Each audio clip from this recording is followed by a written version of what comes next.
Hello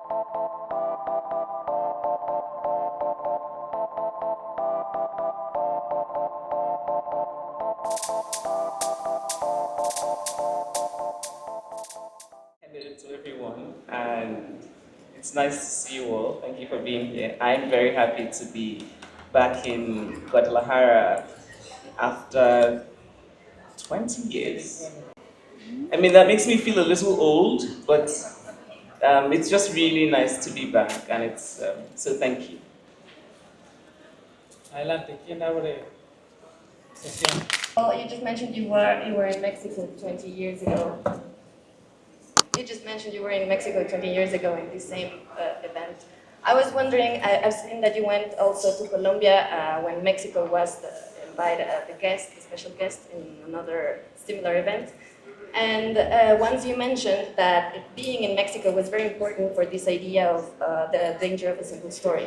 So I wanted to know a little bit more about your relation with Mexico, and in that same, alongside with that, I'd like to know if there's some maybe Mexican feminist or indigenous feminism that you would relate to, or what would be the differences or similarities that you would find with the experience of being a woman, a black woman, feminist in today's world.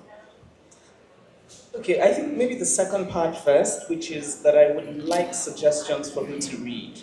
I'd really like suggestions for who to read on Mexican feminism, indigenous. I don't feel that I know enough about it, so I would like you to recommend somebody or some people that I should read.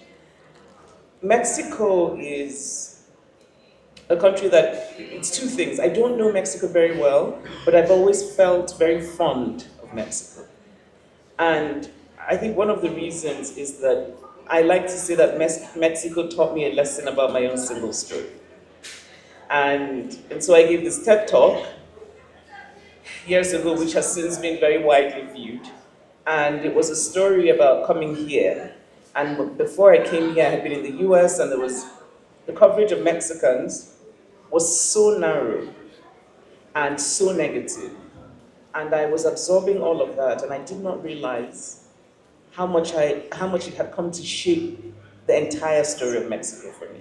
And then I came here, and I was with some friends, and we sort of spent time wandering around.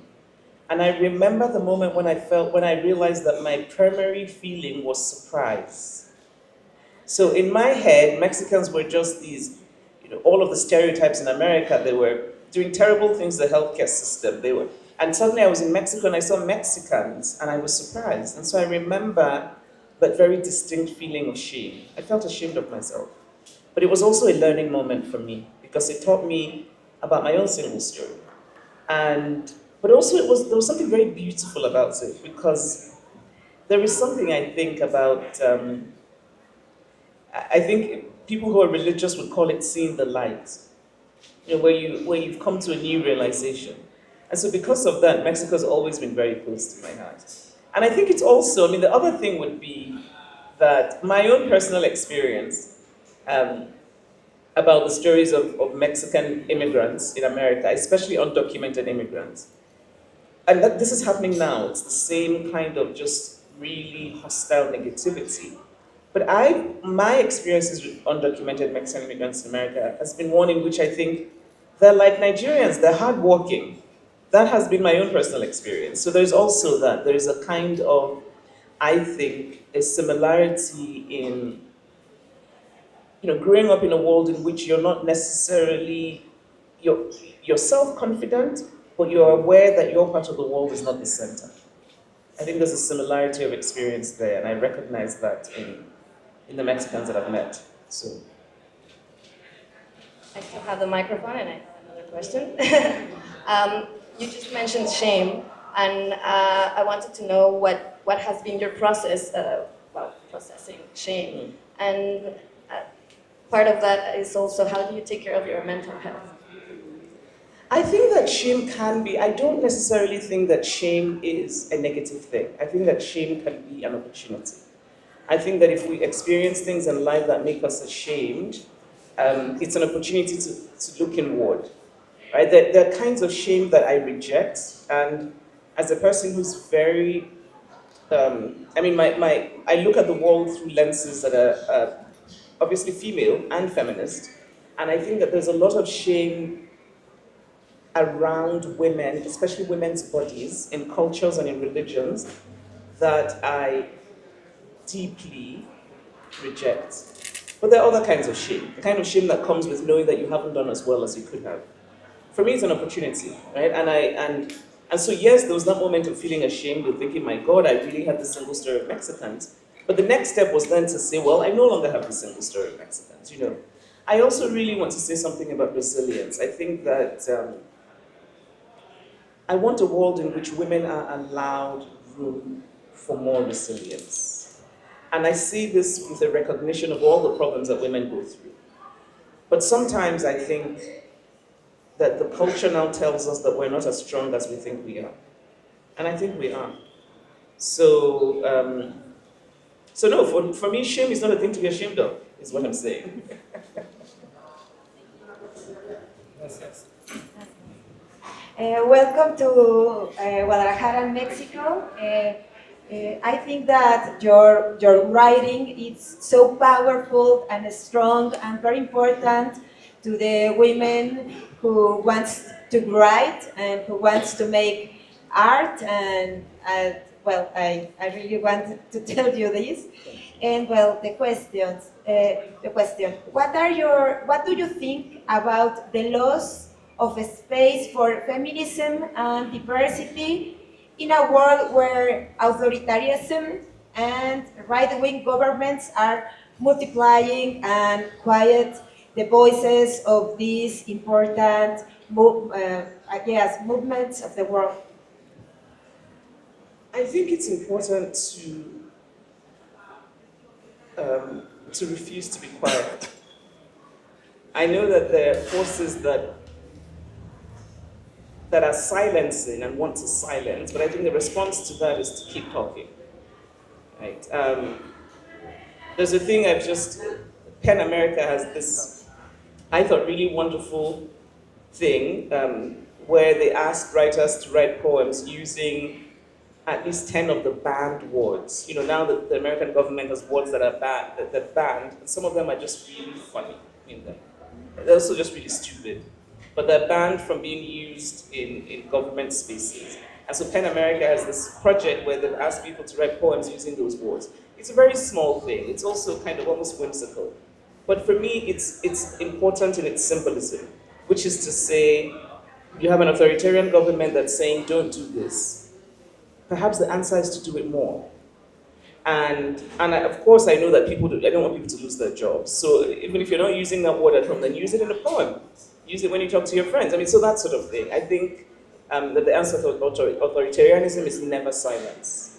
You cannot be silent in the face of a movement that dehumanizes people and that has no respect for just fundamental human rights. The answer cannot be silence.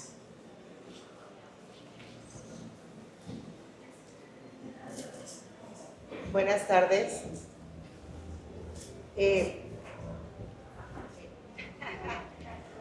Buenas tardes, muchísimas gracias. Y me gustaría un poco que me hablara sobre esta oportunidad que tiene a través de la narrativa de hablar sobre todos estos sueños o problemas que las mujeres van enfrentando. ¿Cómo se van dando estos temas? ¿Cómo los va abordando? ¿Qué es lo que le preocupa ahorita? Y sobre todo con este libro que es de sueños, ¿cuál es su sueño ahora?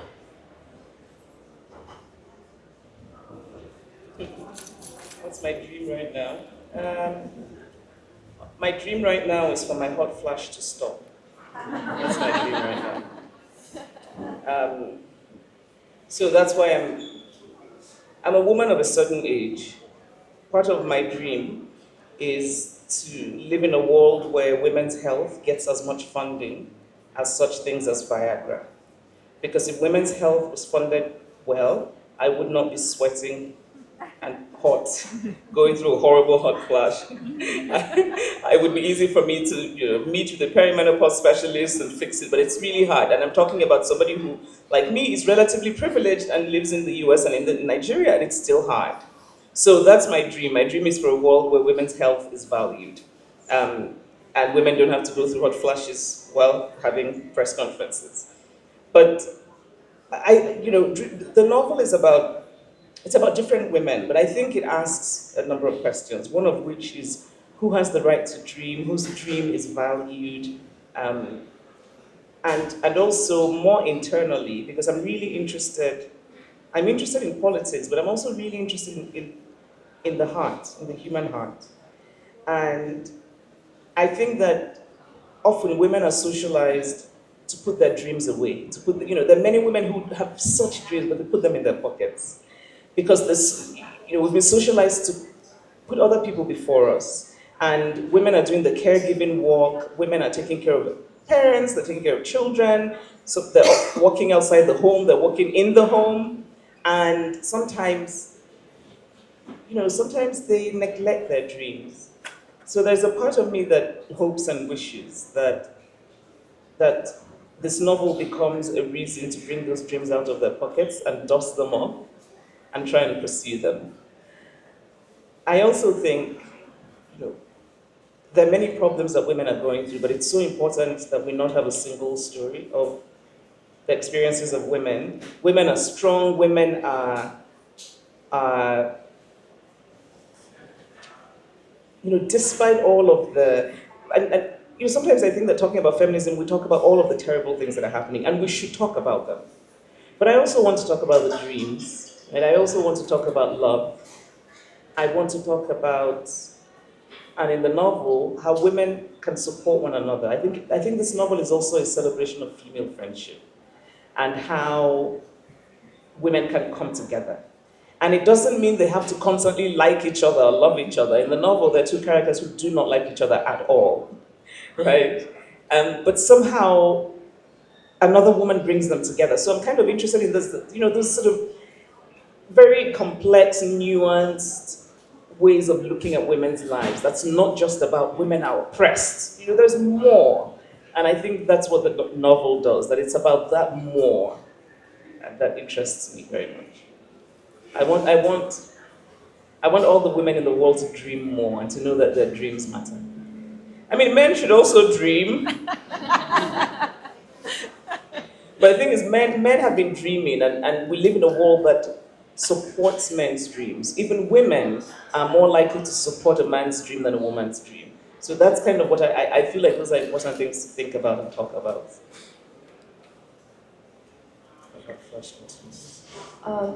Hello.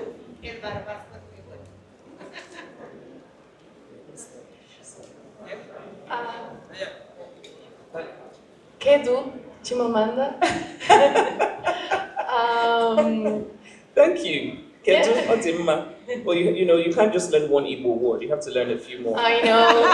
I've only read one Igbo book. But yeah, first of all, I wanted to say thank you for the opportunity to learn through your words. I'm studying international relations. I'm actually really nervous right now. Don't be. Yeah, so I'm studying Africa.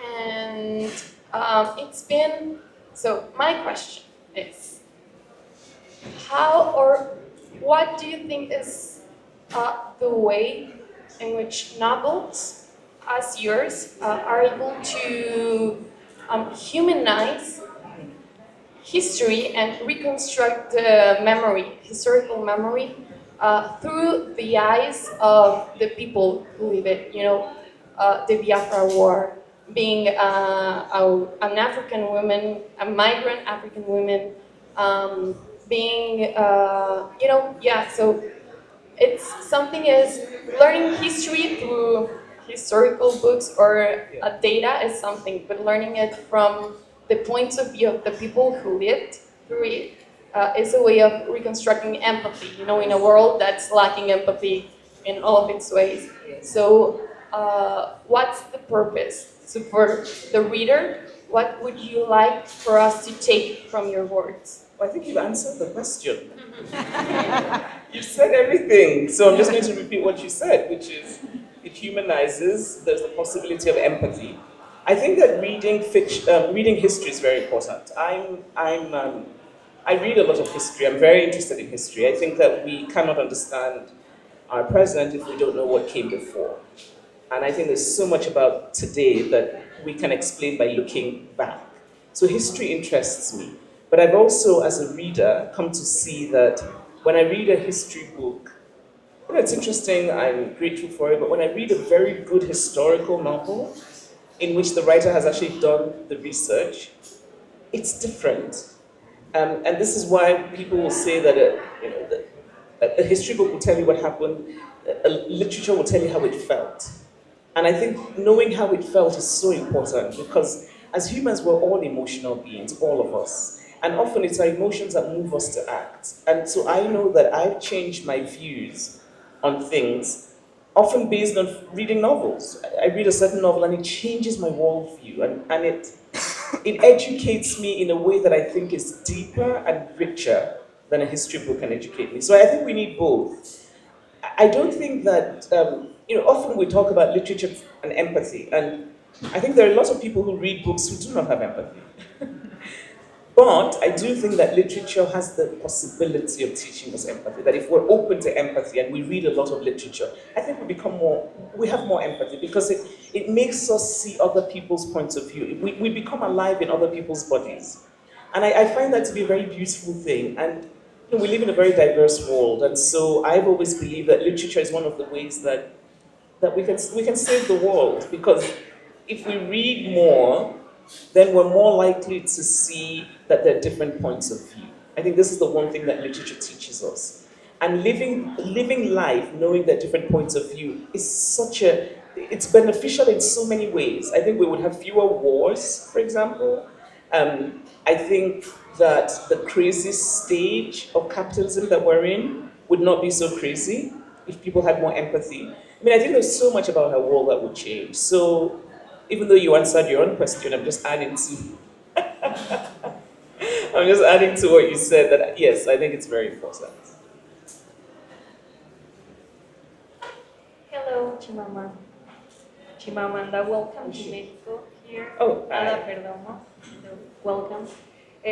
Well, my question, I have a few questions. First of all, as a leader figure in current intersectional feminism, what would you say is the main need between feminisms to build bridges?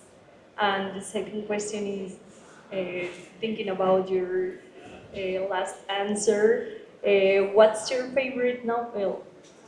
Wow, no, I don't have one. Or There are too many.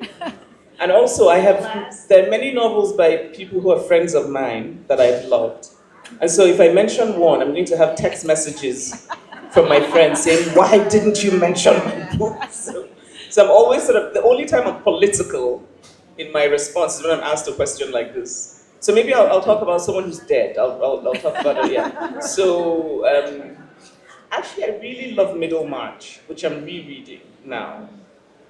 I read it years ago and I'm rereading it now, and I'm just stunned by how just really wonderful it is and how modern it feels. So Middlemarch is a novel I really love. Chinua Achebe's novel Arrow of God was very important to me in a very personal level. But it's also, I think, a wonderful novel about, some people might say it's a response to colonialism. I think it's a celebration of a beautiful culture, and which happens to be my culture, Igbo culture. There's so many other books that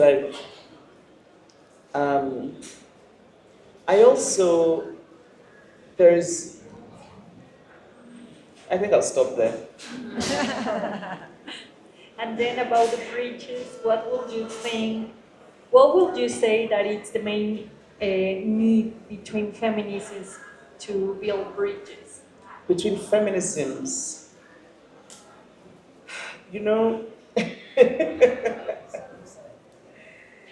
yeah, I couldn't help it. I think this sort of question is difficult for me because this is not the way I think. And I don't know if that makes sense. So there's a certain kind of academic approach to this subject of feminism, which I'm sure has its uses, but it's not my approach. So I've never, so you use the word intersectional, I don't use it. I don't even, sometimes I'm not even sure what it means. There's a lot about a certain kind of academic approach to feminism that it just isn't my thing, and honestly doesn't really interest me very much. And I'll tell you why. It's because often it does not feel as though it comes from reality and then to theory. It feels as though it starts with theory and then tries to force reality to conform.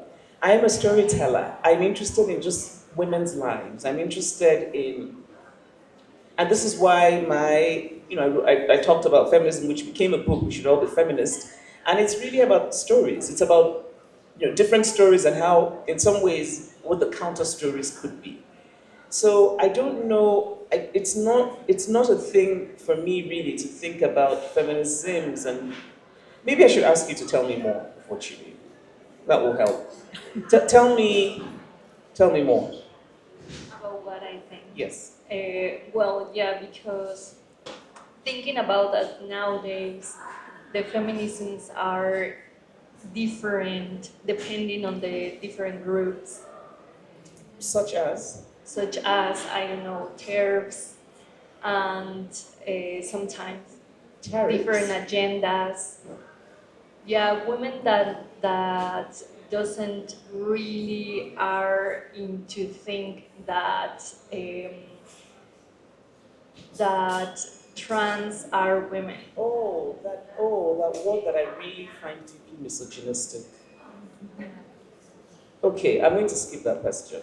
No more. Yeah. Thank you. I really think that when we're talking about women's rights, it really should be about, there's a kind of grace and kindness that I think women deserve. That's many of these conversations don't lend women that, and I don't find it useful. I mean, and so for me, I don't think of feminisms. I think about feminism, and I've often said that it's a movement that is about justice, right? And so this kind of, even just that expression that you've used would never come out of my mouth. I find it misogynistic, so I'm going to skip that. Daniel Del Real from World Literature Forum.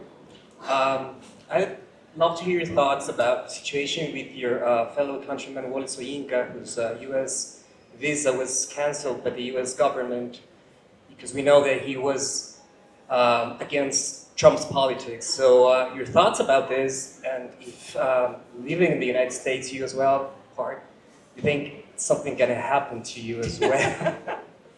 Yeah, who knows? I mean, I do have an American passport now, but with the present administration, anything can happen. This is what I think is so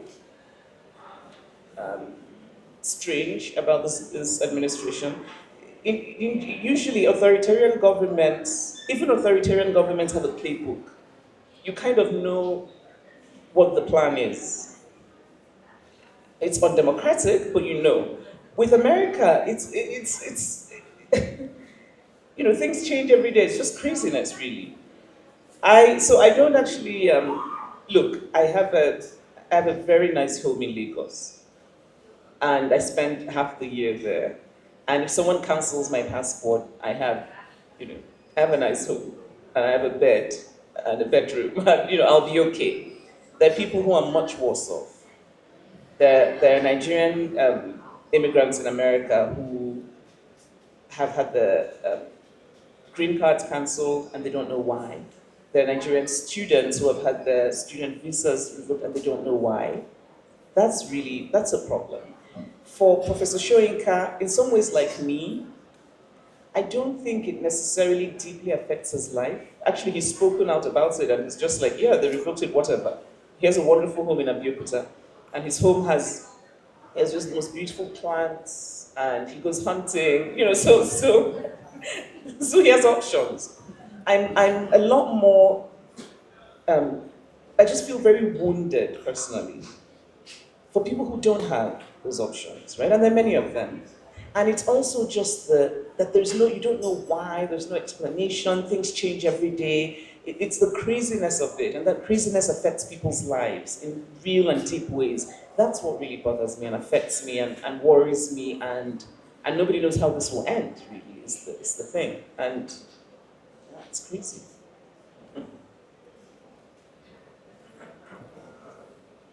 Hello, Chimamanda. Hello. About your new work, your new book. What you just said about it reminded me about the book by Toni Morrison called Love. But anyway, I would like to know the genesis about your new work and the result of it. How do you like it? How do you like it, and how do you feel about it? Oh, I like it very much. I mean, I wrote it, but I quite like it. No, I couldn't write fiction for a long time, and so I had what is generally called writer's block, and it was a very difficult time for me. I really did struggle a lot. Someone asked me about mental health. Now that was a very tough time for me, and writing fiction is the love of my life. I think this is the reason I'm here on earth. I believe that very firmly. I think my ancestors gave me a gift, and so when you're not able to do the thing that you love the most, the thing that gives you the most meaning, apart from the people I love in my life, writing is the thing. And I would sit in front of my laptop and nothing. But I still had these characters in my head, but I just couldn't get them out, and it really was awful. And so, depression, one of the things that I think helps is first to even acknowledge, right? So I would say to myself, I'm depressed. Right. Then it was also a reason to eat a lot of chocolate, and never mind how much, because you're like, I'm depressed, I get to eat whatever the fuck I want to eat. And I think we should have that. I've always felt that when you're feeling low and bad, that you should allow yourself some time to feel low and bad. Sometimes I'll use a timer. I'll put the timer on. When you ask me no, I'm serious actually. If I'm feeling really upset about something, but that's different from depression. Depression is horrible. Depression is feeling a kind of helplessness. That's how I experience it. An inability for a person like me who has always had a sense of control, an inability to reach that sense of control makes you very helpless, and it's as though you're sinking. And there are times when I will beat myself up and be like, you need to get up, you need to get going, but I can't. Part of the symptom of depression is you can't get going. And so I've allowed myself time to just be. I'm like, I feel like crap, and I'm going to lie in bed and eat chocolate and look at pictures of shoes online, But for me, it's also really important and this is what I think, young people, you say self-care. That self-care is also about telling yourself that you're going to do everything you can to help yourself. And so I give myself time. Sometimes I'll set a timer. Be like, all right, I'm giving myself 3.5 hours. And when the timer goes off, I tell myself, all right, your time is up. Now you need to get up. Now you need to try to find ways to overcome this horrible darkness that wants to sort of overtake you, right? Life is short. We have to fight back. But also, I think in fighting back, we have to acknowledge that we're fragile. And so that's why I do my timer, and I do my chocolate, and I just do all the things that you're not supposed to do. I'll do them. So I'm like, I'm depressed. And then hopefully, if this is helpful, it's important to tell yourself it will pass. Right? It will pass. And it's important to believe that. It will pass. But it's hard when you're going through it, of course. But anyway, so yes, that was my life for 10 years. And also it was my constantly trying to find ways to hide the fact that I was not in a good place emotionally.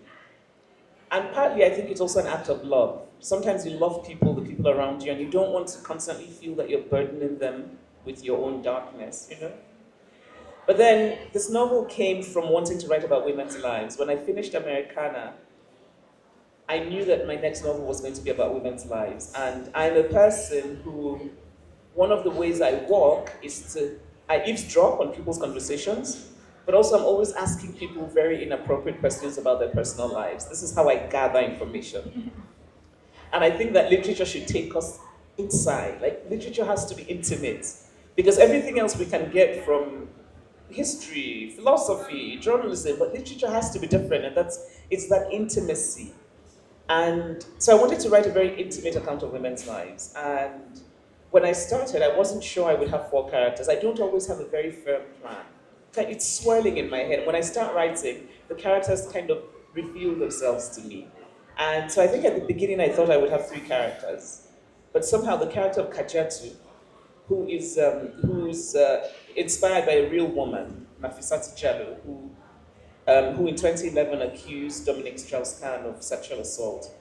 That character kind of came to me. It wasn't planned at all, and it felt, honestly, so much of writing fiction that I love is that it's magical. There's something about it that really, I just feel transported when I'm writing. And so sometimes at the end of, I look up and I can't believe how much time has passed. And then I reread what I've written, and it really is just, so imagine not having that for 10 years. It really was a horrible time for me.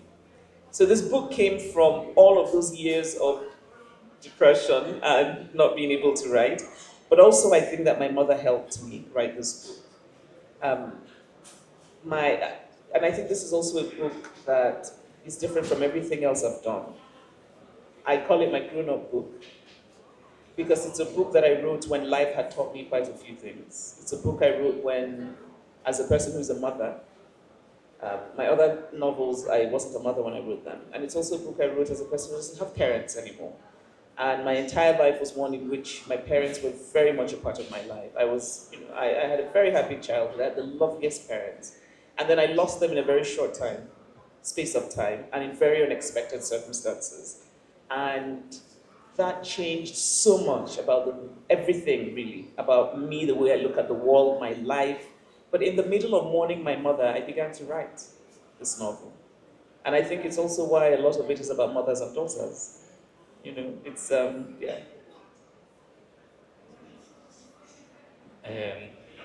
Enrique Mendoza de Semana Receta. Quisiera preguntarle sobre su libro Notas sobre el dolor a propósito de la muerte de su padre en 2020 en el inicio de la pandemia.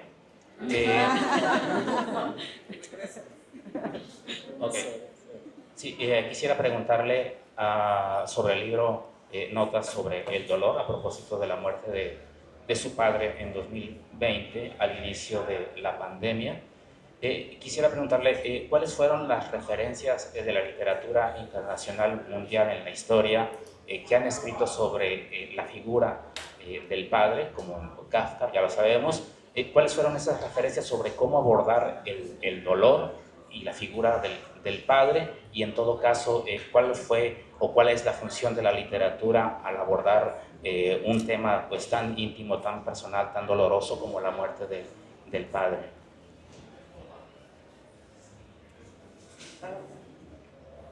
Thank you.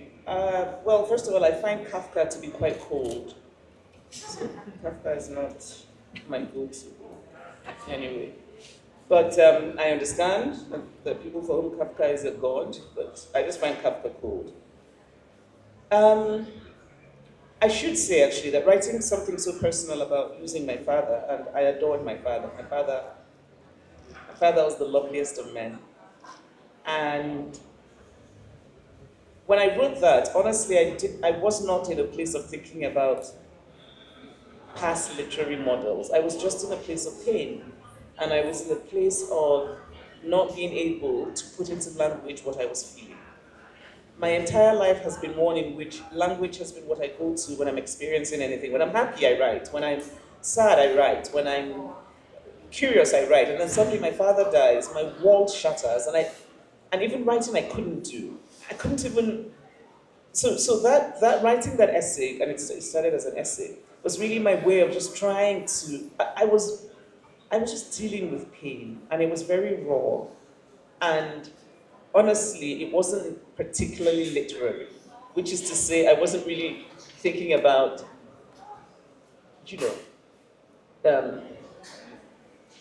I wasn't thinking about literary forms, but afterwards I did read, Joan Didion's book on grief, I found very powerful.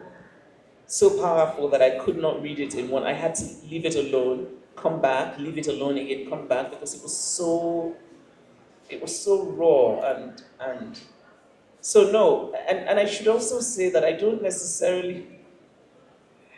All right, I should be nice.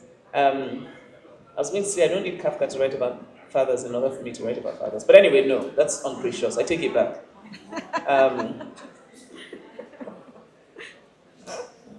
We're all going to turn into a bug today. So I don't know if that answers your question. It's like, no, it doesn't.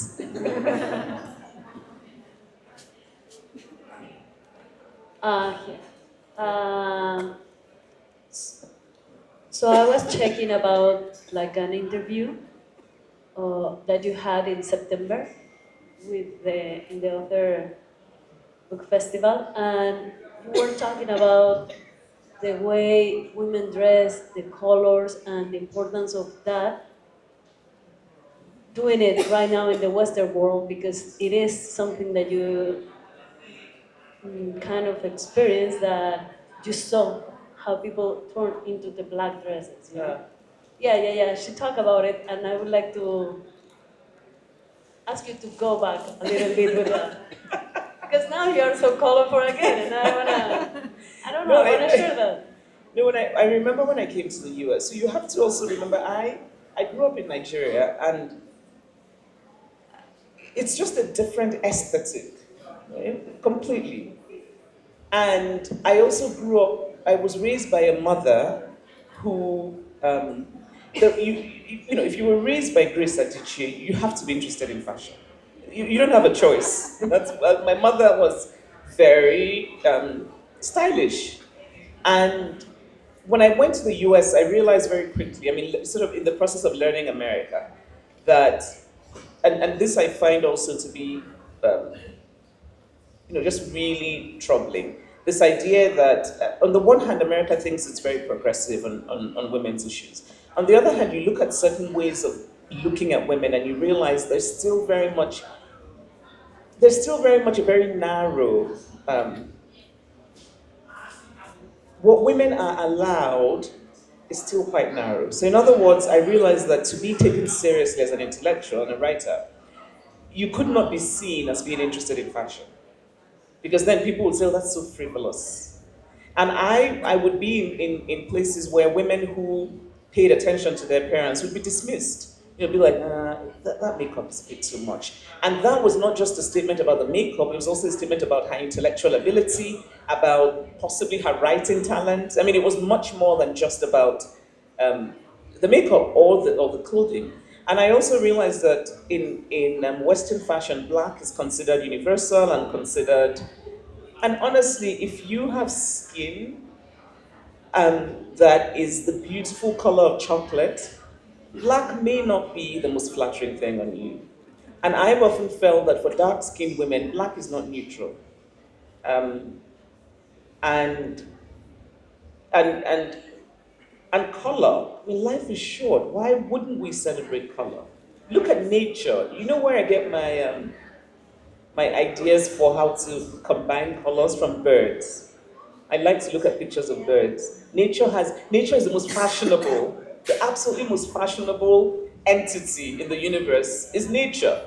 And you look at birds and they're so wonderfully colorful. Why shouldn't we be? I've never, and so I think more seriously, it's important to me to say that we have to make room for women who are interested in history and literature and culture, and also in fashion and style. And it does not say anything about that woman's intellectual ability, and it should not be a basis for judgment, because to do that really, it means we don't do that with men. There's certain things that, I mean, I don't know, like sports cars, right? I mean, I think that there's a certain kind of longing for sports cars amongst men that I personally don't understand, but I respect it because clearly it's a thing. But nobody says, for example, that if a CEO has a sports car, it means that he's intellectually lacking. But often you will hear women being talked down on because she likes fashion or because she likes makeup. And it's really important, I think, to challenge that, because it's not just about fashion and makeup. It's about the judgments we make about women that have major consequences for women's lives. So yes, I'm Nigerian, I'm African. Color is what we do.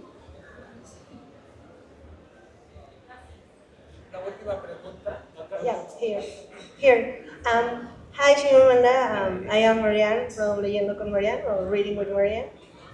Well, first of all, I really hope that you feel very welcome in Mexico. It is an honor and a joy to have you here with us. Thank you. And I just have a quick question.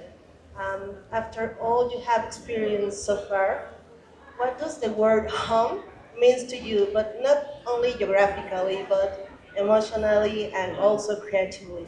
Thank you. Thank you. That's a lovely question. Ooh, now you're going to make me cry. I'm, um, home means, honestly, increasingly, home means where the people I love are. So to be surrounded by people I love is to feel at home. But there is also a physical home. And so my ancestral hometown in southeastern Nigeria, that's where I want to be buried. That's where, when I was a little girl, we spent Christmas. That's where my great grandfather was born. And I feel an attachment to that small town. And I'm never going to live there, but I visit. My parents are buried there in our compound. And it's important to me also creatively because I think I'm I'm a person who's very comfortable in the world, right? I'm comfortable really in the world. But I think the reason I am comfortable in the world and the reason that I can let my imagination go everywhere is because I know that there is a home somewhere. And that home is important to me in a very metaphysical way. So yes, it's my hometown is called Abba, it's ABBA, and southeastern Nigeria, very small town, but that's home. But then of course home is also my home in Lagos, home is also my home in the US, but most of all, home is to be surrounded by the people that I have the good fortune to love. Buenas tardes, voy a hacerla en español. Es una pregunta literaria, creo un poco naif también. Como escritora que crea personajes, que imagina mundos, ¿en qué mundo, en qué posibilidad se habría imaginado Chimamanda no siendo feminista?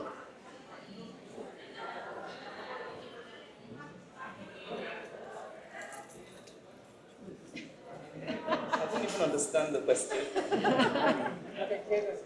I mean, you create words, you are a writer. Have you ever imagined you as a non-feminist woman? Is there any possibility that the feminist wouldn't be your subject in your books? I don't think that feminism is my subject in my books, actually, when I tell stories. I think human beings are that's my subject. I think that to talk about feminism in that way, I think is to profoundly misunderstand it. I cannot imagine myself not being a feminist because, fortunately, I was given the gift of a brain by God, and it's a brain that I use, and I think that every human being who's given a brain and who understands history has to be a feminist. Feminism is about justice. How can you not know the centuries of oppression and exclusion of women and what we have lost as a human race? I mean, I often think about, I went to graduate school at Yale, and I did a thing at Yale 2 or 3 days ago, and I hadn't quite realized women were not admitted until 1969. 1969. That's just yesterday. And why were they not admitted? Because they were women. Not because they were not intelligent, not because they could not pass the test, because they were women. And there are so many, and I'm using America because America is supposed to be this bastion of progressiveness. And so there are all of these examples. How can anybody know that and not feel very committed to changing that? I think about what we've lost as a human race because we excluded women. How do you know that we might have been able to have cured many different cancers if we'd let women go to medical school, when men went to medical school? And we talk about human history as though, so people will say ancient Greece is the cradle of democracy. No, it was the cradle of male democracy. Women were not allowed to vote. The Enlightenment, the Renaissance, all of the touchstones of Western history excluded women. So, I'm fortunate that God blessed me with a brain which I use and I read and I learn. I think anybody who has that has to bloody be feminist. So I cannot imagine a life in which I would not care about this thing that really is about justice. Yes. Gracias.